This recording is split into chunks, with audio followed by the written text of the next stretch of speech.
내 품에서 떨고 있는 아내의 몸을 껴안으며 나는 생각했습니다. 돈이면 다 되지. 내가 벌어온 돈으로 아이들 미래는 내가 결정한다. 안녕하세요, 시청자 여러분. 저는 42살 김정훈이라고 합니다. 연봉 3억이 넘는 증권사 VIP 팀장으로 제 인생은 언제나 승승장구했습니다. 적어도 그날 밤까지는요. 그날도 평소와 같았습니다. 회사 송년회에서 올해의 영업왕 트로피를 들고 무대에 올라 환호를 받고 있었죠. 정훈아, 올해는 얼마나 벌었냐? 4억은 됐겠지? 취기가 오른 상무가 큰 소리로 물었고 저는 자랑스럽게 웃으며 대답했어요. 작년보다 30% 늘었으니까 5억 가까이 됐습니다. 모두가 환호했고 축하 샴페인을 터뜨렸습니다. 그때 전화가 왔어요. 아내 미라였습니다. 여보, 언제 오세요? 저녁 차려놨는데. 아내의 목소리는 항상 그랬듯 조용하고 조심스러웠어요. 10년 넘게 결혼했지만 그녀는 여전히 저를 높이며 존댓말을 썼습니다. 아직 자리가 있어. 늦을 테니까 먼저 자. 전화를 끊고 다시 축하 자리로 돌아갔습니다. 그날 밤 누가 저를 집에 데려다 줬는지도 기억나지 않아요. 새벽 3시가 넘어 현관문을 열었을 때 소파에서 아내가 몸을 웅크린 채 자고 있었습니다. 미라야, 왜 여기서 자고 있어? 아내는 깜짝 놀라 일어났어요. 아, 여보 오셨어요? 기다리다가 그만. 그녀의 눈에는 피로가 가득했고 손에는 제게 보낸 메시지들이 읽지 않은 표시로 가득한 핸드폰이 들려 있었죠. 침대에서 자지 그랬어. 술에 취해 짜증이 났던 저는 아내의 어깨를 잡고 침실로 데려갔습니다. 갑자기 욕구가 일었어요. 아내의 잠옷을 거칠게 시작했습니다. 여보, 지금은 애들이. 아내의 말을 무시하고 그녀의 몸을 탐했어요. 술에 취해 거칠었지만 아내는 항상 그랬듯이 저항 없이 받아들였습니다. 10분도 안 되어 끝났을 거예요. 그리곤 곧바로 잠들었습니다. 다음날 아침 두통으로 깨어났어요. 아내는 이미 일어나 아이들 아침을 준비하고 있었습니다. 여보, 해장국 끓여놨어요. 머리 아프시죠? 그녀의 목소리에는 어떤 원망도 없었어요. 그저 평소처럼 복종적이고 배려하는 모습이었죠. 고마워. 근데 오늘 왜 이렇게 시끄럽지? 아, 수연이 발표회가 있어서요. 2시에 학교에서. 아차 싶었어요. 작은 딸 수연이의 바이올린 발표회가 있는 날이었습니다. 하지만 오늘은 중요한 고객과 골프 약속이 있었죠. 미안한데 오늘 중요한 골프 약속이 있어. 5천만 원짜리 계약이 걸려 있거든. 아내의 표정이 살짝 어두워졌지만 곧 미소를 지으며 말했어요. 괜찮아요. 제가 영상 찍어둘게요. 항상 그랬어요. 아내는 늘 제 스케줄에 맞춰주고 모든 걸 이해해 주었습니다. 때론 그게 당연하다고 생각했죠. 내가 가족을 위해 돈을 버는데 뭘 더 바라겠어요? 그날 저녁 골프 접대도 성공적으로 마치고 집에 들어왔을 때 아이들은 이미 자고 있었어요. 아내는 거실에서 조용히 책을 읽고 있었습니다. 발표회 어땠어? 잘했어요. 영상 보실래요? 아내가 핸드폰을 건넸고 수연이가 무대 위에서 바이올린을 켜는 모습이 보였습니다. 영상 속에서 관객들이 환호하고 있었고 다른 아이들의 아빠들이 앞줄에 앉아있는 모습이 보였어요. 수연이 잘하네. 다음에는 내가 꼭 갈게. 그날 밤 아내가 조심스럽게 말을 꺼냈어요. 여보, 애들 교육 문제로 상담 좀 해도 될까요? 중학교 1학년 민준이는 성적이 중위권에 머물러 있었고 초등학교 5학년 수연이도 특별한 재능은 없었습니다. 민준이가 요즘 학교에서 자꾸 괴롭힘을 당한대요. 영어 때문에. 발음이 안 좋다고. 아내는 조심스럽게 말을 이어갔어요. 그래서 생각해봤는데 혹시 다른 학교로 전학을. 전학? 제가 갑자기 목소리를 높이자 아내는 움찔했습니다. 아니, 그냥 생각해본 거예요. 괜찮아요. 그날 밤 침대에 누워 생각했어요. 아이들 교육 문제가 신경 쓰였지만 전학은 좋은 방법이 아니라고 판단했습니다. 문득 생각이 떠올랐어요. 미라야, 유학은 어때? 유학이요? 아내의 눈이 커졌어요. 애들이 너무 어린 것 같은데 영어권 국가에서 공부하면 언어도 익히고 한국처럼 입시 지옥에서 벗어날 수 있잖아. 아내는 망설이며 말했어요. 글쎄요. 아이들이 적응할 수 있을까요? 그리고 비용도. 비용? 내가 얼마를 버는데? 돈은 걱정하지 마. 내가 다 해결할게. 아내는 더 반대하지 않았습니다. 그녀는 항상 그랬죠. 결국 제 결정에 따르는 거였어요. 다음 날부터 유학 정보를 찾아보기 시작했습니다. 동료들의 조언을 들어보니 영국이 좋다고 하더군요. 그래서 유명한 유학원을 찾아갔어요. 영국이 좋겠습니다. 교육 시스템이 안정적이고 인종차별도 적고 대학까지 이어질 수 있어요. 상담사의 말에 바로 결정했습니다. 좋아요. 바로 진행합시다. 집으로 돌아오는 차 안에서 아내가 조심스럽게 물었어요. 여보, 정말 이게 최선일까요? 아이들이 반대하면 어쩌죠? 최선이야. 그리고 아이들은 부모 말을 들어야지. 내가 잘 설득해. 그날 밤 침실에서 아내를 안았어요. 그녀의 몸은 항상 그랬듯이 내게 순응했지만 어딘가 경직되어 있었습니다. 왜 그래? 무슨 걱정 있어? 아니에요. 그냥 애들 생각이. 걱정 마. 돈이면 다 해결돼. 내가 벌 테니까 넌 그냥 애들만 잘 챙기면 돼. 아내의 잠옷을 벗기며 그녀의 목덜미에 했어요. 처음엔 조금 저항하는 듯 했지만 고체 움직임에 몸을 맡겼습니다. 그날 밤 저는 오랜만에 아내의 몸을 격렬하게 탐험했어요. 마치 제 소유임을 확인하듯이. 다음 날 아이들에게 유학 계획을 알렸을 때 예상대로 반발이 심했습니다. 싫어. 난 안 갈래. 친구들이랑 헤어지기 싫어. 수연이가 울음을 터뜨렸습니다. 아빠, 저 여기서 잘할게요. 제발. 민준이도 눈물을 글썽였어요. 아내는 옆에서 조용히 아이들을 달래려 했지만 저는 단호했습니다. 이건 너희 미래를 위한 거야. 아빠가 돈 많이 벌어서 좋은 교육 시켜주려는 거야. 알겠지? 저녁 식사 후 아내가 설거지를 하는 모습을 지켜보며 생각했어요. 이 결정이 옳은 걸까? 하지만 곧 그런 생각을 털어냈습니다. 내가 돈을 버는 사람이고 가족의 결정권은 내게 있으니까요. 한 달 후 유학원에서 최종 상담을 받았습니다. 모든 서류가 준비되었고 영국의 좋은 학교도 정해졌어요. 한 가지 문제가 있습니다. 상담사가 말했어요. 아이들이 어리기 때문에 보호자가 함께 가야 합니다. 적어도 초기 적응 기간에는요. 저는 회사를 그만둘 수 없었고 결국 아내가 아이들과 함께 가기로 했습니다. 기러기 아빠가 되는 거죠. 미라야, 괜찮겠어? 혼자 애들 데리고. 아내는 조용히 고개를 끄덕였어요.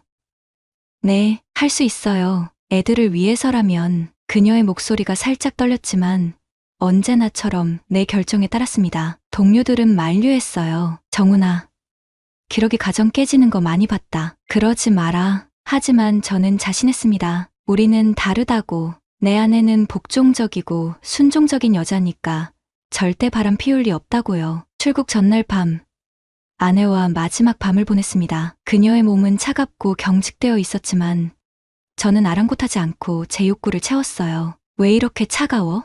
싫어? 아니에요. 그냥 긴장돼서. 걱정 마. 내가 자주 보러 갈게. 그리고 돈은 얼마든지 보내줄 테니까 필요한 거 있으면 말해. 아내의 눈에서 눈물이 흘러내렸지만 저는 그것이 이별의 슬픔 때문이라고만 생각했어요. 다음 날 인천공항에서 가족을 배웅했습니다. 수연이는 끝까지 가지 않겠다고 울었고 민준이도 불안한 표정이었어요. 아내는 담담해 보였지만 눈가에 맺힌 눈물을 감추지 못했습니다. 자주 연락할게요. 여보도 건강 조심하세요. 마지막 포옹을 하며 아내의 몸이 떨리는 것을 느꼈어요. 그때는 그게 두려움 때문인 줄 몰랐습니다. 잘 다녀와. 내가 돈 많이 벌 테니까 걱정 마. 그렇게 저는 기러기 아빠가 되었습니다. 공항을 나오면서 문득 뒤돌아보니 아내가 마지막으로 저를 바라보고 있었어요. 그 눈빛에는 뭔가 체념과 슬픔이 가득했습니다. 그날 밤 텅 빈 집으로 돌아왔을 때 이상한 느낌이 들었어요. 10년 넘게 살아온 집인데 마치 다른 공간에 온 것처럼 낯설었습니다. 거실 소파에 앉아 한 잔을 따랐죠. 술을 마시며 아내의 침대 쪽을 바라봤어요. 침대는 아내가 정돈해놓은 그대로 깔끔했습니다. 마치 누구도 건드리지 말라는 듯이. 아우, 뭐 이렇게 적응이 안 되지? 혼잣말을 중얼거리며 술을 더 따랐습니다. 세 잔째를 마시고 있을 때 아내에게서 영상통화가 왔어요. 여보, 도착했어요. 아이들이 인사하고 싶대요. 화면 속 아내의 얼굴은 피곤해 보였지만 표정은 의외로 밝았어요. 마치 해방된 듯한 느낌이랄까? 아빠, 여기 너무 춥고 이상해요. 언제 와요? 수연이가 화면에 얼굴을 들이밀며 물었습니다. 곧 갈게. 공주, 아빠가 일 잘 마무리하고 휴가 내서 갈게. 민준이도 화면에 나타났어요. 평소보다 더 조용해 보였습니다. 아빠, 여기 집은 좀 넓어요. 근데 냄새가 이상해요. 영국에 도착한 첫날, 우리는 30분 넘게 통화했어요. 아내는 아이들을 재우고 나서 다시 전화를 걸어왔습니다. 여보, 애들 잠들었어요. 괜찮으세요? 응. 난 괜찮아. 너는 어때? 적응할 수 있겠어? 아내의 목소리가 평소보다 부드러웠어요. 네, 괜찮을 것 같아요. 아직은 어색하지만 그날부터 우리는 매일 밤 영상통화를 했습니다. 처음에는 정말 좋았어요. 오히려 한국에 있을 때보다 더 많은 대화를 나눴으니까요. 아내는 영국 생활에 대해 자세히 이야기해 주었고, 저는 회사 일과 집안일에 대해 털어놓았습니다. 오늘 처음으로 라면 끓여 먹었어. 맛없더라. 에이, 그냥 물 양 조절 잘 못한 거예요. 끓는 물에 면 넣고 3분만 기다리면 되는데, 아니, 난 그냥 내가 끓여주는 게 좋았던 거야. 이런 대화를 나누며 웃기도 했어요. 통화를 마친 후에는 묘한 욕구가 일기도 했습니다. 화면 속 아내의 입술, 목선, 때론 골이 살짝 보일 때면 제 몸이 뜨거워졌어요. 자기야, 애들 잘 때 좀 더 편한 옷 입고 통화하면 안 될까? 부끄러워하면서도 아내는 제 부탁을 들어줬습니다. 실크 슬립 차림으로 나타난 그녀를 보며 화면 너머로도 저는 폭발했어요. 그렇게 우리는 화상으로 서로의 몸을 보여주며 은밀한 시간을 가졌습니다. 보고 싶어. 빨리 보러 갈게. 그렇게 첫 한 달이 지났어요. 평일에는 일에 집중하고 주말에는 텅 빈 집을 청소하며 시간을 보냈습니다. 하지만 매일 밤 아내와의 영상통화는 제게 위안이 되었어요. 오히려 우리 관계가 더 깊어진 것 같았습니다. 그러던 어느 날, 처음으로 혼자 저녁을 해먹기로 했어요. 라면이 아닌 제대로 된 요리를 해보고 싶었거든요. 아내에게 물어가며 김치찌개를 끓였죠. 하지만 결과는, 망했네. 생각보다 어려웠어요. 정신없이 요리하다 보니 김치는 타고 국물은 짜고 고기는 질겨지고 결국 컵라면으로 저녁을 때웠습니다. 그날 아내와의 통화에서 이 얘기를 했더니 그녀가 웃으면서 위로해줬어요. 괜찮아요. 다음에 제가 가르쳐 드릴게요. 그런데 그날 통화 중 이상한 점을 발견했어요. 아내의 뒤로 보이는 방이 달라진 것 같았습니다. 자기야, 그 뒤에 있는 그림은 뭐야? 전에 못 본 것 같은데. 아내가 약간 당황한 듯 했어요. 이거요?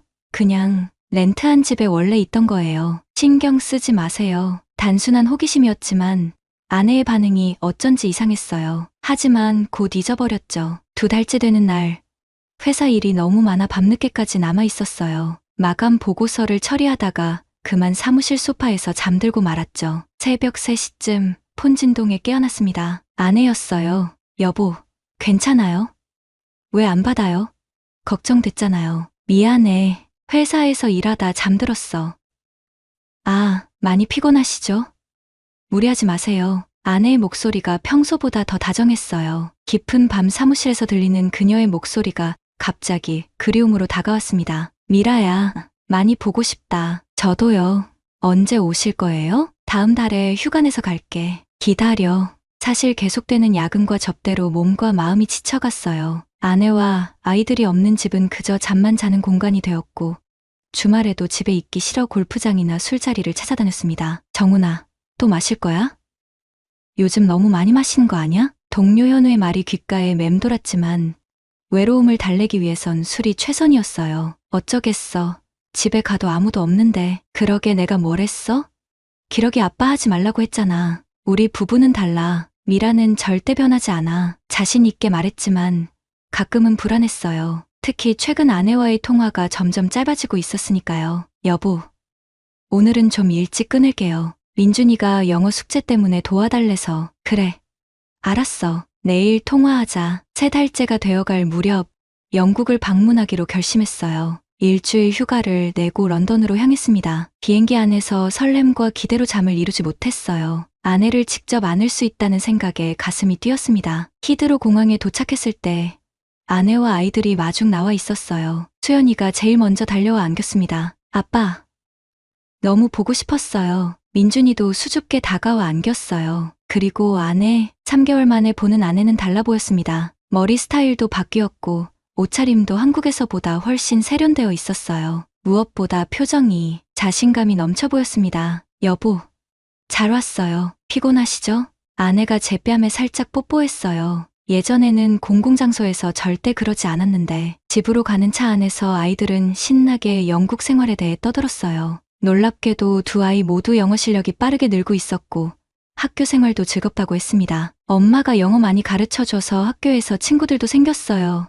수연이가 자랑스럽게 말했어요. 엄마도 영어 학원 다니시는데 선생님이 엄마 발음 진짜 좋대요. 민준이도 덧붙였습니다. 아내는 쑥스러운 듯 웃고만 있었어요. 집에 도착하니 깔끔하게 정돈된 아파트가 우리를 맞이했습니다. 아이들은 각자 방을 보여주고 싶어 했고 저는 그들을 따라다니며 칭찬해줬어요. 밤이 되어 아이들이 자고 난 후 드디어 아내와 단둘이 있을 수 있었습니다. 그녀에게 다가가 허리를 감싸 안았어요. 보고 싶었어. 아내도 제품에 안겼습니다. 그녀의 몸에서는 낯선 향수 냄새가 났어요. 한국에서는 쓰지 않던.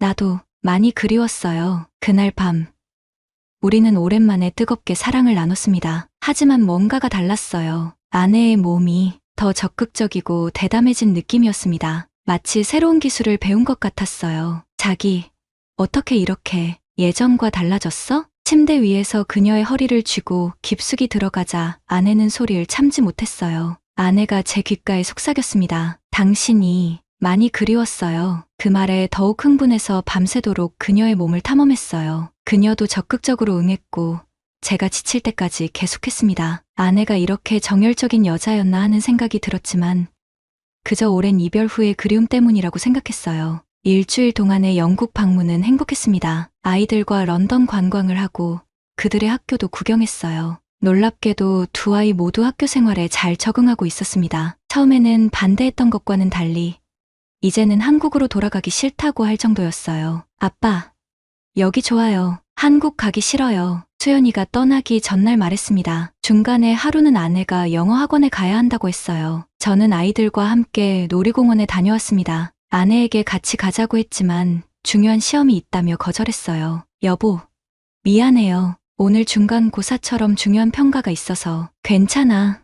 열심히 공부하는 모습이 보기 좋네. 돌아오는 비행기에서 묘한 감정이 들었어요. 분명 행복한 시간이었지만 뭔가 이상한 기분. 마치 아내가 조금 낯설어진 것 같았습니다. 하지만 곧 그런 생각을 떨쳐냈어요. 내가 너무 예민한가 보다. 한국으로 돌아온 후 다시 일상이 시작되었습니다. 하지만 이제는 더 외로웠어요. 아내의 품을 다시 경험한 후라 그런지 빈 침대가 더 크게 느껴졌습니다. 그래서 더 많이 마셨고 더 늦게 귀가했어요. 정훈아, 이러다 알코올 중독되겠다. 정신 좀 차려. 현우가 걱정스럽게 말했어요. 그날 밤은 너무 취해서 사무실 소파에서 잠들었습니다. 아침에 깨어나니 온몸이 아팠어요. 그제야 정신을 차리고 생각했습니다. 이러면 안 되지. 가족을 위해 돈을 벌어야 하는데 그날부터 술을 줄이려고 노력했어요. 대신 일에 더 집중했죠. 덕분에 실적은 더 올라갔고 상사의 칭찬도 받았습니다. 하지만 마음 한구석에는 여전히 허전함이 자리 잡고 있었어요. 4개월째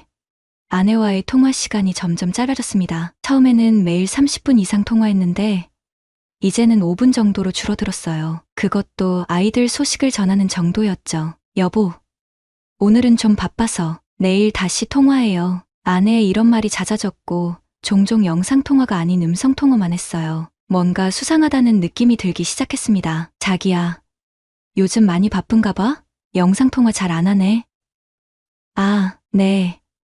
영어 공부하느라 좀 바빠요. 여기 수업이 생각보다 빡세거든요. 무언가 숨기는 듯한 그녀의 어투의 불안감이 커져갔어요. 그러던 어느 날 아내의 SNS를 보게 되었습니다. 제가 페이스북을 잘 안 해서 몰랐는데 아내가 인스타그램을 시작한 것 같았어요. 계정을 살펴보니 영국 생활 사진들이 가득했습니다. 아이들과 함께 찍은 사진, 학원 친구들과의 모임, 여행 사진들. 그런데 눈에 띄는 게 있었어요. 한 남자가 자주 등장했습니다. 흑인 남성이었는데 꽤 체격이 좋아 보였어요. 마크와 함께한 영어 스터디 샵 언어 교환 샵 새로운 친구. 사진 속 아내는 해맑게 웃고 있었고 그 남자의 어깨에 손을 올리고 있었습니다. 이전에는 한 번도 보지 못했던 밝은 표정이었어요. 가슴이 답답해졌습니다. 그냥 친구겠지. 하지만 그 후로도 그 남자와 함께 찍은 사진이 몇 장 더 올라왔어요. 술집으로 보이는 곳에서 찍은 사진도 있었습니다. 아내는 와인 잔을 들고 웃고 있었고 그 남자는 그녀의 허리에 손을 두르고 있었어요. 미라야,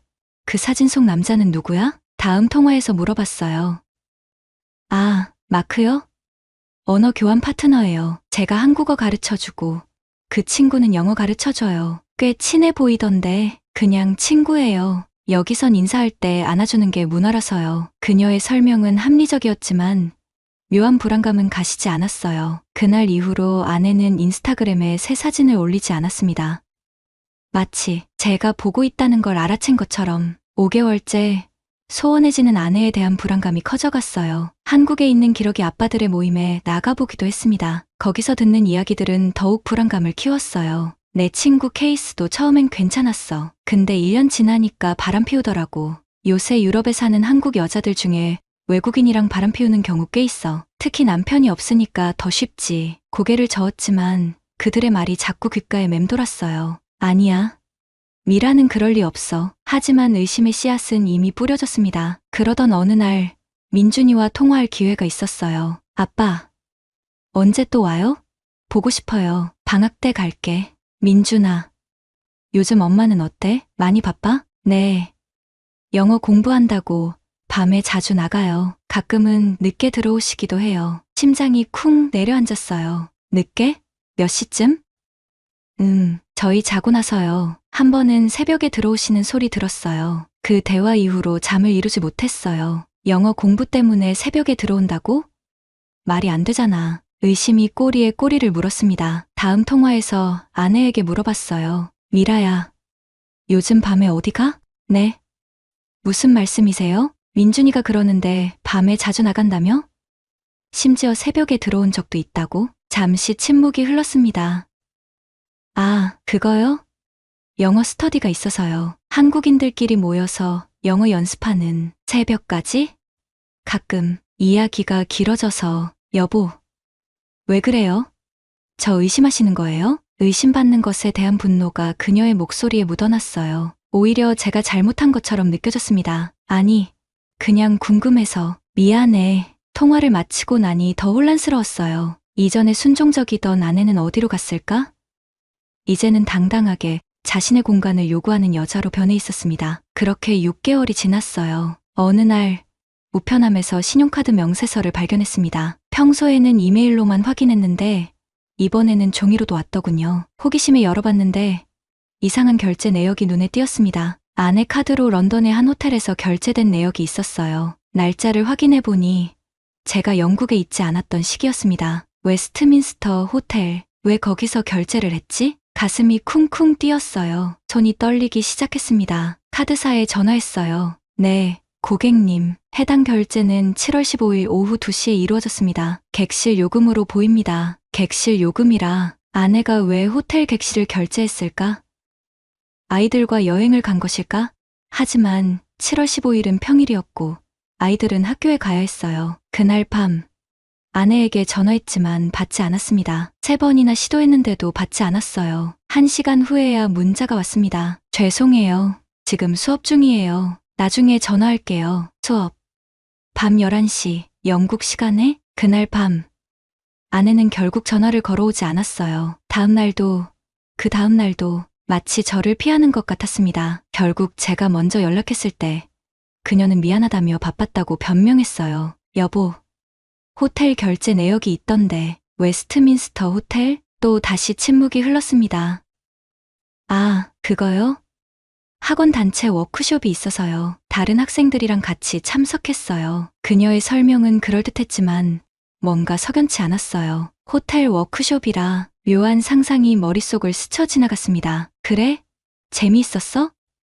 네, 영어 실력 많이 늘었어요. 통화가 끝나고 나서 진실을 확인해야겠다고 마음먹었어요. 이대로는 밤에 잠을 이룰 수 없었으니까요. 결국 갑작스럽게 영국행 비행기 표를 예약했습니다. 아내에게는 알리지 않고요. 돈이면 다 된다고 생각했어. 하지만 돈으로 살 수 없는 게 있다면 그건 아마 믿음일 거야. 런던행 비행기 안에서 잠이 오지 않았어요. 탑승할 때까지만 해도 이게 너무 과한 행동인가 하는 생각이 들었지만 이륙하는 순간부터는 다른 생각뿐이었습니다. 아내가 웨스트민스터 호텔에서 무엇을 했을지, 그 흑인 남자와는 어떤 관계인지 상상만으로도 속이 뒤틀렸어요. 선생님, 음료 드릴까요? 승무원의 말에 깜짝 놀랐습니다. 내 표정이 얼마나 험악했는지 그녀가 조금 당황한 표정으로 물러섰어요.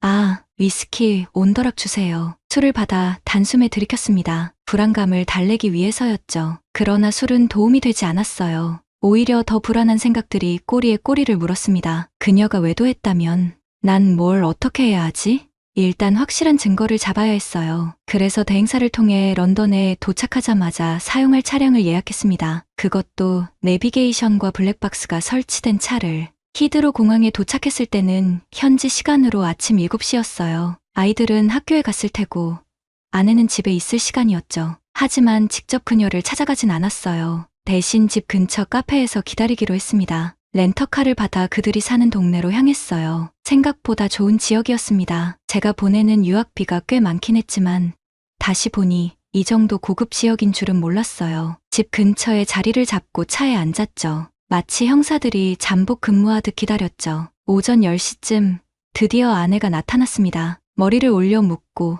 세련된 원피스를 입은 모습이 예전의 그녀와는 달랐어요. 마치 다른 사람처럼 보였습니다. 아내는 자신감 넘치는 발걸음으로 차에 타고 움직이더라고요. 저는 적당한 거리를 두고 차를 몰아 그녀를 따라갔어요. 30분 정도 지나자 그녀는 세련된 건물에 주차했습니다. 간판을 보니 진짜 영어 학원이었습니다. 그녀의 말이 사실이었나?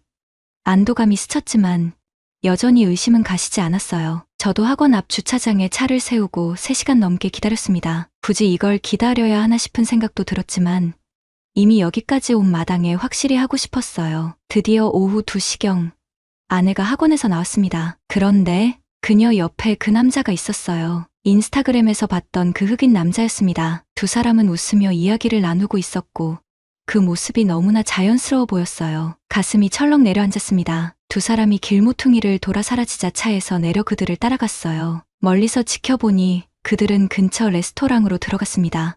참나, 영어 스터디가 맞긴 하네. 절반은 안도, 절반은 여전히 의심인 상태로 근처 카페에 들어가 창가 자리에 앉았어요. 그들이 식사하는 레스토랑이 보이는 자리였죠. 1시간 정도 지나자 두 사람이 나왔어요. 그리고 저는 숨이 멎는 것 같았습니다. 그 남자가 아내의 허리에 손을 두르고 귓가에 뭔가를 속삭이자 아내는 수줍게 웃으며 그의 뺨에 뽀뽀했어요. 그것도 입술이 닿을락말락한 거리에서.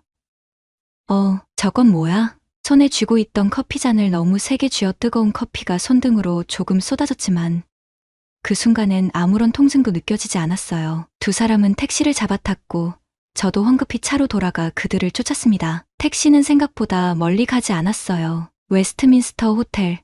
카드 명세서에서 본 바로 그 호텔 앞에서 멈췄습니다. 두 사람은 손을 맞잡고 호텔로 들어갔어요. 이럴 수가. 미라가 정말 눈앞이 캄캄해졌습니다. 그래도 확실한 증거를 잡고 싶었어요. 차를 호텔 근처에 주차하고 로비로 들어갔습니다. 리셉션에 다가가 가짜 미소를 지으며 말했어요. 실례합니다만 방금 들어간 한국인 여성에게 중요한 물건을 전해줘야 하는데요. 그녀의 남편이 급히 보내달라고 해서요. 리셉션 직원은 잠시 컴퓨터를 확인하더니 고개를 저었습니다. 죄송합니다만 투숙객 정보는 알려드릴 수 없습니다. 결국 호텔 바에 자리를 잡고 기다렸어요. 혹시라도 두 사람이 나오면 직접 대면하려고요. 그러나 바에 앉아있자니 속이 계속 뒤틀렸습니다. 결국 견디지 못하고 화장실에 가서 토했어요. 그리고 다시 돌아와 위스키를 주문했습니다. 1잔, 2잔, 정신을 차려보니 네 잔째였어요. 시간은 저녁 8시를 넘어가고 있었고 두 사람은 여전히 나오지 않았습니다. 도대체 거기서 뭘 하고 있는 거지? 물론 눈앞에 그림이 그려지는 것 같았지만 인정하고 싶지 않았어요. 5잔째 위스키를 마시고 있을 때 드디어 그들이 나타났습니다. 아내의 머리는 살짝 헝클어져 있었고 화장도 지워져 있었어요. 그 남자는 만족스러운 미소를 띠고 있었죠. 순간 피가 거꾸로 솟는 것 같았어요. 의자에서 벌떡 일어나려는데 갑자기 누군가 제 어깨를 잡았습니다. 정훈 씨? 정말 정훈 씨 맞죠? 돌아보니 아내의 한국인 친구였어요. 전에 영국에 왔을 때 몇 번 본 적 있는. 영미 씨, 여긴 어쩐 일로? 저 여기 컨퍼런스 참석 중이에요. 근데 정훈 씨는 어떻게? 그녀의 시선이 로비로 향했고 아내와 그 남자를 발견했어요. 영미의 눈이 커졌습니다. 미라 언니가, 어머, 저 사람이. 그녀의 반응을 보니 모든 게 명확해졌어요. 이건 단순한 영어 스터디가 아니었던 거죠. 영미 씨, 실례지만 이 상황에 대해 알고 계셨나요? 영미는 잠시 머뭇거리더니 작은 목소리로 말했어요.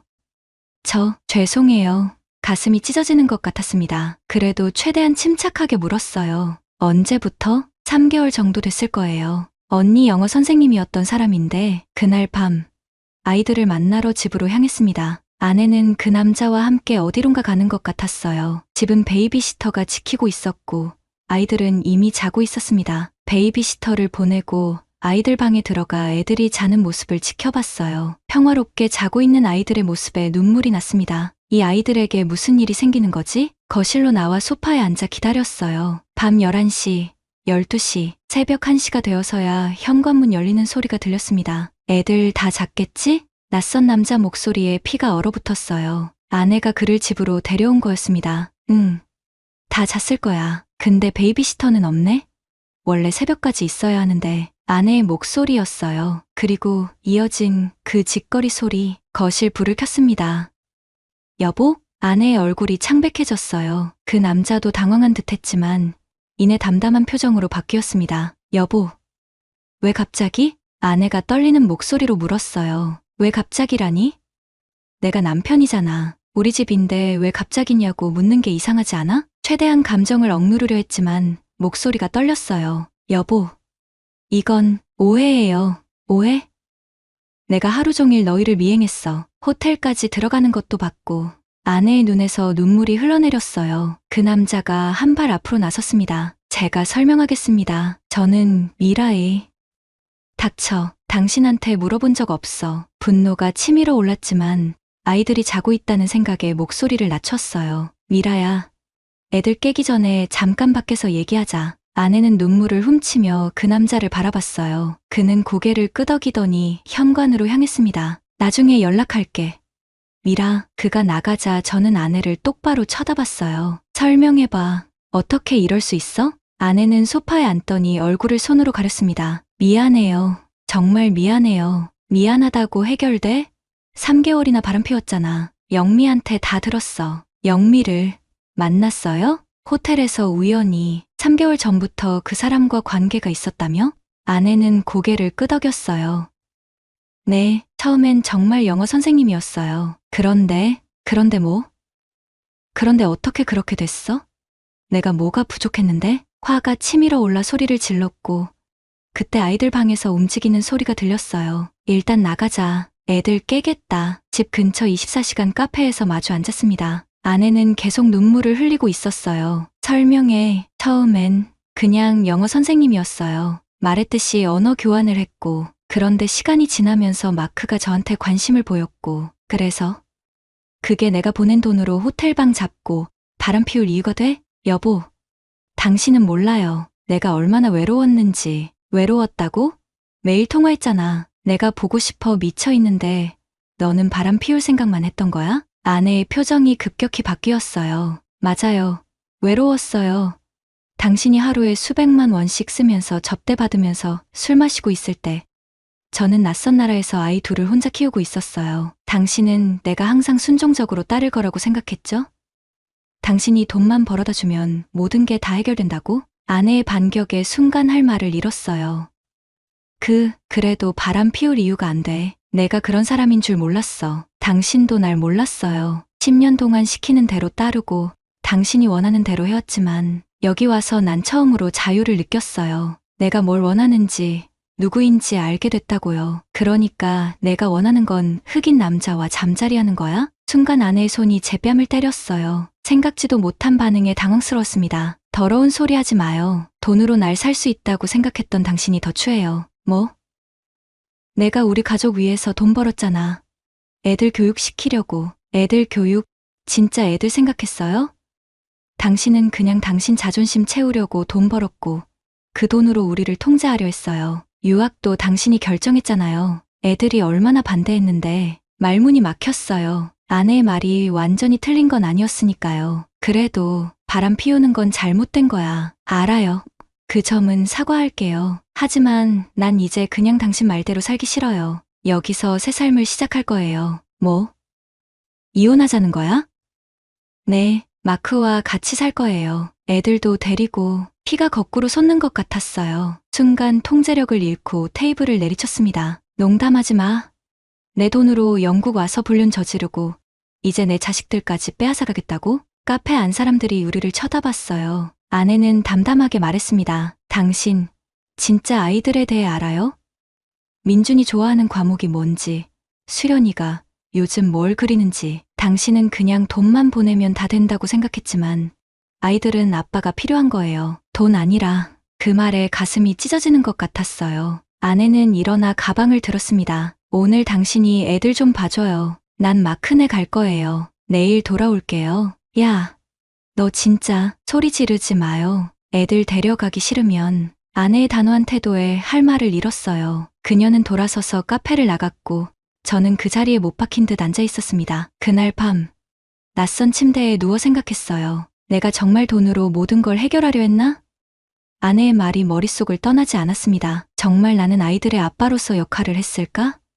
아니면 그냥 돈 버는 기계였을 뿐일까? 다음 날 아침 아내는 약속대로 돌아왔어요. 아이들이 일어나기 전이었습니다. 우리 얘기 더 해야 해요. 아내의 눈은 붉어 보였어요. 밤새 운 것 같았습니다. 해보자. 거실에 마주 앉았어요. 뭔가 결심한 듯한 아내의 표정이 불안했습니다. 난 정말 당신을 사랑했어요. 10년 동안. 하지만 당신은 날 사람으로 본 적 없잖아요. 그냥 돈 주고 산 착한 아내로만 봤지. 그건 아니야. 그럼 뭐예요? 내 의견 한 번이라도 물어본 적 있어요? 유학 결정할 때 내가 반대했는데 당신은 들었어요? 내가 돈 버니까 내 말대로 해라고 했잖아요. 가슴이 아팠어요. 그녀의 말이 맞았으니까요. 미라야, 내가 잘못했어. 그만두고 한국 와서 살아. 아내는 잠시 침묵했다가 고개를 저었어요. 늦었어요. 난 이미 마크와 사귀고 있어요. 그리고 당신은 진짜 저를 생각하지 않네요. 뭐? 그럼 그냥 10년 결혼 생활 버리고 애들은 어쩌고? 애들은 이미 이곳 생활에 적응했어요. 그리고 마크를 좋아해요. 화가 치밀어 올랐어요. 자식들한테 이미 그 새끼 소개시킨 거야? 여보, 그런 말 쓰지 마요. 내가 왜 그런 말 쓰면 안 돼? 내 아내가 다른 남자랑 자고, 내 돈 쓰면서 외도하고, 내 자식들까지 빼앗으려 하는데 목소리가 점점 커졌고, 그때 민준이 방에서 나왔어요. 아빠? 언제 왔어요? 아이의 얼굴을 보니 마음이 가라앉았습니다. 최대한 침착하게 대답했어요. 어제 왔어. 깜짝 놀래주려고 일부러 말 안 했어. 민준이가 이상한 표정으로 우리를 번갈아 쳐다봤어요. 싸운 거예요? 아내가 재빨리 대답했습니다. 아니, 그냥 아빠랑 이야기 중이었어. 학교 갈 시간 다 됐는데 빨리 준비해야지. 민준이가 화장실로 들어간 틈에 아내가 속삭였어요. 애들 앞에서는 제발 그러지 마요. 오늘 저녁에 다시 얘기해요. 그리고 그녀는 아이들을 학교에 데려다 주러 나갔습니다. 저는 그 빈집에 홀로 남아 모든 것을 정리해야 했어요. 내가 잘못한 건지, 아내가 잘못한 건지, 아니면 우리 둘 다일지. 갑자기 아내의 노트북이 눈에 들어왔어요. 거실 테이블 위에 놓여 있었죠. 그녀가 급하게 나가느라 놓고 간 듯했어요. 망설였지만 결국 열어봤습니다. 비밀번호는 늘 우리 결혼기념일이었으니까요. 하지만 비밀번호가 맞지 않았어요. 뭐지? 여러 번 시도했지만 들어가지 않았습니다. 잠시 생각하다가 마크라는 이름을 입력해봤어요. 놀랍게도 화면이 열렸습니다. 카카오톡이 열려 있었고 맨 위에 마크라는 대화방이 보였어요. 손이 떨렸지만 그 대화방을 열었습니다. 그리고 저는 눈을 의심했어요. 대화 내용은 물론이고 아내가 그에게 보낸 노골적인 사진들, 내 아내의 거시기한 사진이었습니다. 그것도 수십 장이 내가 한 번도 보지 못한 포즈로 메시지들을 스크롤해 내려갔어요. 둘이 만난 과정, 처음 관계를 가진 날짜, 심지어 그들이 우리 침대에서 모든 내용이 있었습니다. 마지막 대화는 어젯밤 것이었어요. 자기야, 남편이 갑자기 나타났어. 어떡하지? 놀랐겠다. 괜찮아? 응, 근데 이혼 얘기 꺼냈더니 발끈하네. 당연하지. 그 돈만 많은 남자가 너 포기하겠어? 크크. 너무해. 크크. 오늘 밤에 가서 자도 될까? 당연하지. 기다릴게. 베이비. 메시지를 보고 있자니 어지러웠어요. 아내가 저를 어떻게 생각하는지 적나라하게 보이는 말들. 돈 많은 남자, 통제광. 내 인생 버려. 마치 자신이 내게 10년간 억압받은 것처럼 이야기하고 있었어요. 충격과 분노로 몸이 덜덜 떨렸습니다. 증거를 남기고 싶어서 대화 내용을 스크린샷 찍고 심지어는 그 사진들까지 내 폰으로 옮겼어요. 법정에서 유리하게 쓸 수 있을 것 같았으니까요. 내 아내가 웃으며 다른 남자의 소중이를 입에 물고 있는 사진을 보는 순간 정신이 아득해졌어요. 그 사진 아래에는 아내가 보낸 메시지가 있었습니다. 당신 것이 내 남편 것보다 훨씬 크고 맛있어요. 그 순간 뭔가가 내 안에서 무너졌어요. 10년간 믿고 사랑했던 여자가 아내의 노트북을 쾅 닫고 자리에서 벌떡 일어났어요. 손이 너무 떨려서 노트북을 떨어뜨릴 뻔했습니다. 머릿속이 하얘지는 느낌이었어요. 집 안을 정신없이 돌아다니며 벽을 치고 머리를 쥐어뜯었죠. 무너지는 것 같았어요. 내 인생이, 내 가정이, 내 자존심이 모두 산산조각 나고 있었습니다. 그 상황을 견딜 수 없어서 냉장고에서 위스키 병을 꺼내 병째로 들이켰어요. 목구멍을 타고 내려가면서 화끈거렸지만 마음의 고통을 잠재우기엔 부족했습니다. 비 내리는 창밖을 바라보니 런던의 회색 하늘이 내 마음처럼 흐렸어요. 빗방울이 창문에 부딪히는 소리가 마치 내 심장을 찌르는 것 같았습니다. 그때 갑자기 떠올랐어요. 렌터카의 블랙박스. 호텔 앞에서 그들이 뽀뽀하는 장면이 찍혔을 거예요. 바로 차로 달려가 블랙박스 영상을 확인했습니다. 젖은 몸으로 차에 올라 영상을 돌렸어요. 그리고 거기 있었습니다. 선명하게 찍힌 그들의 모습. 호텔 앞에서 장면, 손을 잡고 로비로 들어가는 모습까지. 이 정도면 충분해. 증거를 확보한 후 차 안에서 멍하니 앉아 있었어요. 빗소리만 들리는 정막 속에서 지난 10년을 돌아봤습니다. 아내와의 첫 만남, 연애 시절, 결혼식, 아이들의 탄생, 그 모든 추억들이 이제는 가시처럼 마음을 찔렀어요. 몇 시간이 지났을까요? 차에서 잠들었어요. 그리고 빗줄기가 잦아들 무렵 집으로 돌아왔습니다. 집에 들어오니 아내가 현관에서 기다리고 있었어요. 눈이 퉁퉁 부어 있었죠. 어디 갔다 왔어요? 옷이 다 젖었네. 그 목소리에 화가 치밀었어요. 그래도 겨우 참고 들어갔습니다. 여보, 우리 얘기해요.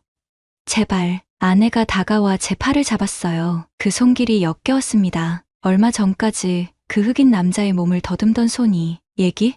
뭘 더 얘기해? 이미 다 알아버렸는데. 제 목소리가 생각보다 차분했어요. 오히려 그게 더 무서웠나 봐요. 아내의 얼굴이 창백해졌으니까요.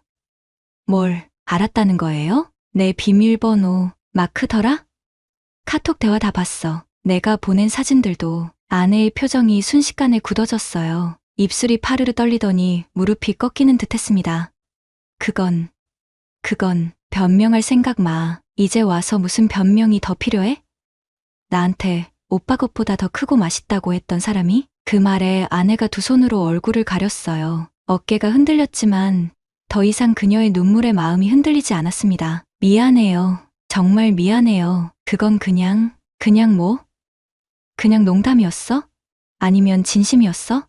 어느 쪽이든 상관없어. 너랑 그 자식이 웨스트민스터 호텔에서 뭘 했는지 다 알아. 영상도 있어. 아내의 표정이 공포로 바뀌었어요. 그때 민준이가 방에서 나왔습니다. 아빠, 엄마, 왜 또 싸워요? 아이의 목소리에 우리 둘 다 얼어붙었어요. 아내가 먼저 민준이에게 달려갔습니다. 아니야, 민준아, 그냥 어른들끼리 이야기하는 거야. 방에 들어가 있어. 아니, 나가지 마. 이리 와, 민준아. 제가 손짓하자 민준이가 의아한 표정으로 다가왔어요. 민준아, 마크라는 아저씨 알지? 아내의 얼굴이 하얗게 변했습니다. 네, 엄마 영어 선생님이요. 가끔 우리 집에도 와요. 그 아저씨, 많이 봤어? 네, 자주 와요. 엄마랑 저희 데리고 공원도 갔었어요. 가슴이 찢어지는 것 같았어요. 내 돈으로 산 집에서 내 아이들과 함께 그 자식이 놀았다니. 그 아저씨가 우리 집에서 잔 적도 있어? 여보, 아내가 소리쳤어요. 네, 한 번인가, 아니, 두 번? 엄마 방에서요. 순간 정신이 아득해졌어요. 아이 앞에서 분노를 폭발시킬 순 없었지만 손에 쥔 주먹에 힘이 들어갔습니다. 민준아, 방에 가서 수연이 데리고 나오렴. 엄마 아빠가 중요한 얘기 좀 할게. 민준이가 방으로 들어가자마자 아내에게 돌아섰어요. 내 자식들 앞에서, 내 침대에서 어떻게 그럴 수 있어? 정말 이해가 안 돼. 아내는 아무 말도 하지 못했어요. 그저 덜덜 떨고 있었죠. 민준이가 수연이의 손을 잡고 나왔습니다. 아빠, 수연이가 반갑게 달려와 안겼어요. 그 순간만큼은 모든 분노가 사그라들었습니다. 아이를 안으며 눈물이 났어요. 수연아, 아빠가 이제 너희랑 같이 있을까? 한국으로 돌아갈래? 아이의 표정이 굳어졌어요. 한국이요? 싫어요. 저 여기 친구들이랑 학교 좋아요. 가기 싫어요. 예상했던 대답이었지만 그래도 가슴이 아팠어요. 아내가 틈을 타 아이들에게 말했습니다. 얘들아, 지금 옷 입고 나가자. 마크 아저씨네 가서 아이스크림 먹을래? 야, 그 말에 저도 모르게 소리를 질렀고 아이들이 놀라 뒷걸음질 쳤어요. 아내는 재빨리 아이들을 안으며 저를 노려봤습니다. 소리 지르지 마요. 애들 겁나잖아요. 수연이가 울기 시작했고 민준이는 동생을 감싸 안았어요. 내가 무슨 짓을 하고 있는 건지 스스로도 혼란스러웠습니다. 심호흡을 하고 천천히 말했어요. 미안해, 얘들아. 아빠가 좀 마음이 아파서 그랬어. 미안해. 아이들을 방으로 돌려보내고 아내와 마주섰습니다. 내가 참을 수 있는 한계를 시험하지 마. 내 자식들을 그 자식 집에 데려가겠다고? 미쳤어? 아내의 눈빛이 변했어요. 공포에서 분노로. 미쳤다고요? 저보고 미쳤대요? 당신이 뭔데 그렇게 말해요? 당신은 우리한테 뭘 해줬어요? 돈. 그거면 다인 줄 알았죠? 그녀의 목소리가 점점 커졌어요. 당신은 우리가 어떻게 살고 있는지 관심도 없었잖아요. 아이들 생일 파티에 온 적 있어요? 학부모 상담 한 번이라도 참석해봤어요? 아니, 그런 거 말고 그냥 같이 놀기라도 했어요? 뭐라 반박하려 했지만 말이 나오지 않았어요. 아내의 말이 틀리지 않았으니까요. 마크는 달라요. 그 사람은 내가 얘기하면 들어줘요. 내 의견을 존중해주고, 내가 웃을 때 같이 웃고, 울 때 같이 슬퍼해주죠. 당신은 그런 적 있어요? 말문이 막혔어요. 아내가 흐느이며 말을 이었습니다. 처음엔 그냥 영어 가르쳐주는 선생님이었어요. 정말로요. 그런데 그 사람이 나를 한 인간으로 봐줬을 때 내가 얼마나 관심에 굶주려 있었는지 깨달았어요. 사람 취급을 받는다는 게 이런 거구나 싶었죠. 그래서 바람 피웠다고? 그게 변명이 돼? 변명이 아니에요. 그냥 설명하는 거예요. 내가 잘못했어요. 인정해요. 하지만 당신도 잘못했어요. 우리의 결혼이 이렇게 된 건 우리 둘 다 잘못이에요. 창밖으로 다시 비가 내리기 시작했어요. 빗소리만 가득한 정막 속에 우리는 서로를 바라보며 서 있었습니다. 10년이라는 세월이 물거품이 된 순간이었죠. 그래서 어떻게 할 거야? 제가 먼저 입을 열었어요. 당신은 한국으로 돌아가세요. 애들은 여기 남을 거예요. 내가 키울게요. 뭐? 눈을 의심했어요. 아내가 정말 그런 말을 했나 싶었죠. 애들은 여기서 행복해요. 학교도 좋아하고 친구들도 생겼어요. 이제 영어도 할 줄 알고요. 당신 혼자 데리고 간다고 잘 키울 수 있을 것 같아요? 너 보고 물어봤냐? 내가 키운다고? 내 자식들인데? 당신 자식이기도 하지만 내 자식이기도 해요. 당신은 그동안 아이들 키우는데 얼마나 참여했죠? 솔직히 말해봐요. 또 다시 말문이 막혔어요. 그녀의 말이 너무나 정확히 꽂혔으니까요. 그리고 마크와 결혼할 거예요. 그 말에 피가 거꾸로 솟는 것 같았어요. 주먹을 불끈 쥐고 다가갔습니다. 너 정말. 그때 갑자기 휴대폰이 울렸어요. 화면을 보니 한국에서 온 전화였습니다. 회사 비서였죠. 여보세요? 부장님, 큰일 났습니다. 지금 급히 돌아오셔야 해요. 회장님이 계약건 때문에 난리가 났어요. 유럽 지사와의 협상이 틀어졌대요. 그 순간 여러 생각이 스쳐 지나갔어요. 회사로 돌아가 일에 파묻혀 모든 걸 잊을까?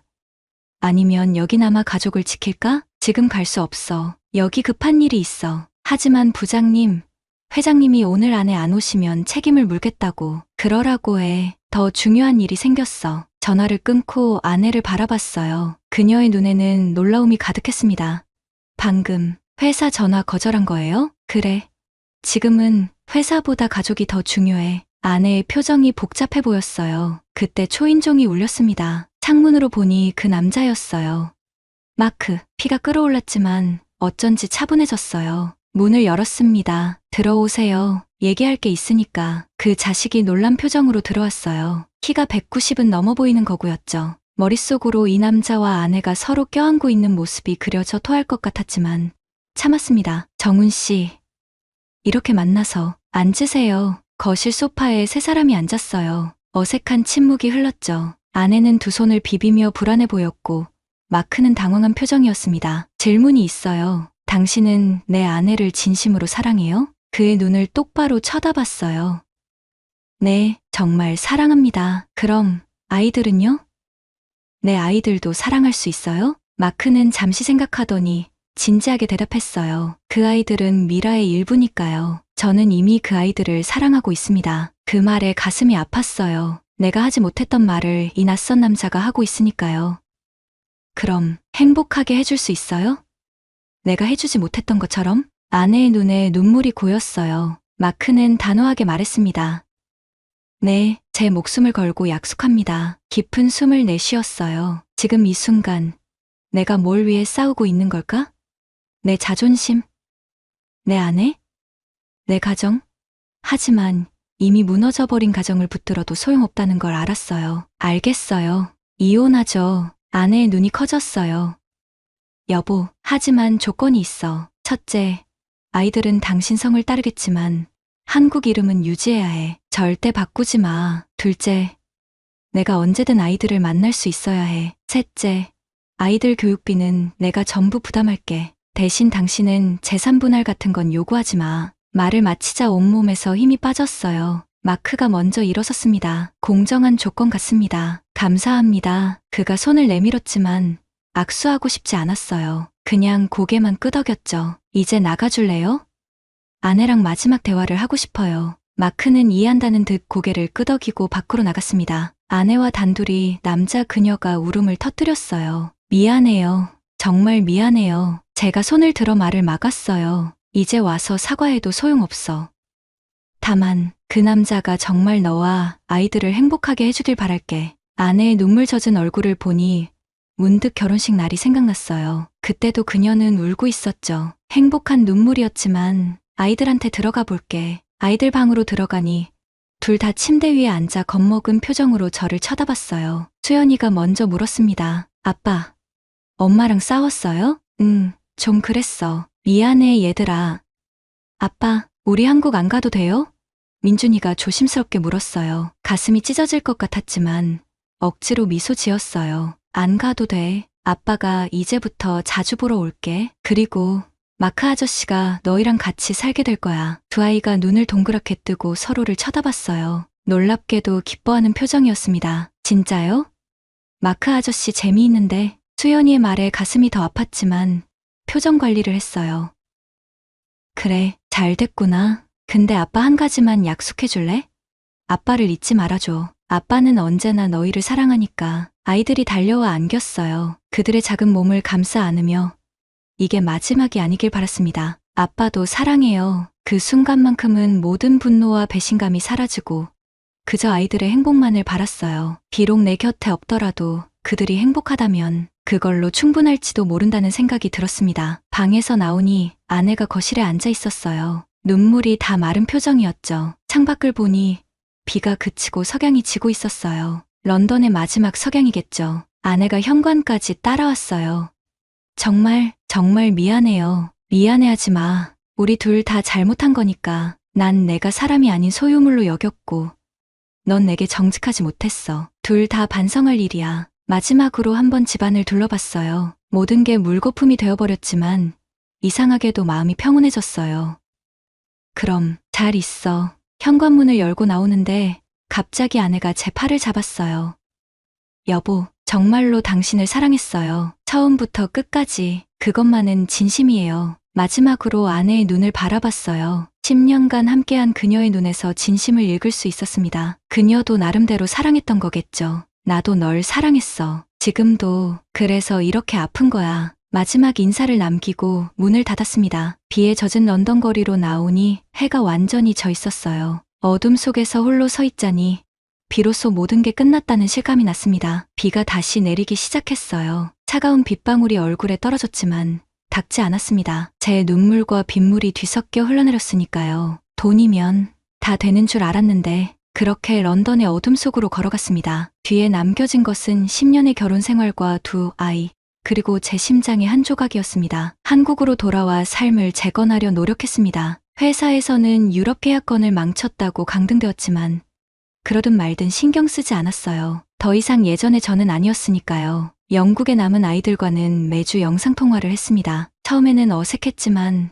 점점 편해지더군요. 오히려 한국에서 함께 살 때보다 더 많은 대화를 나눴어요. 아이들의 학교 생활, 친구들 이야기, 수연이의 바이올린 연주회, 제가 알지 못했던 아이들의 세계를 조금씩 알아가게 되었습니다. 아내와 마크의, 아니 전처와 그 남자의 결혼 소식은 아이들을 통해 들었어요. 가슴이 아팠지만 그들의 행복을 빌어주었습니다. 적어도 아이들은 행복해 보였으니까요. 그런데 결혼 후 8개월쯤 지났을 때 불안한 소식이 들려오기 시작했어요. 민준이가 전화해서 말했습니다. 아빠, 마크 아저씨가 자주 안 들어와요. 엄마랑 자주 싸우고 처음에는 그저 신혼의 적응 과정이라고 생각했어요. 하지만 시간이 지날수록 상황은 더 악화되었습니다. 아빠, 엄마가 요즘 너무 많이 울어요. 마크 아저씨는 이제 거의 안 와요. 민준이의 전화에 가슴이 아팠지만 제가 무엇을 할 수 있을지 몰랐어요. 그저 아이들에게 괜찮을 거라고 걱정하지 말라고 안심시켰죠. 결혼 1년이 채 되지 않아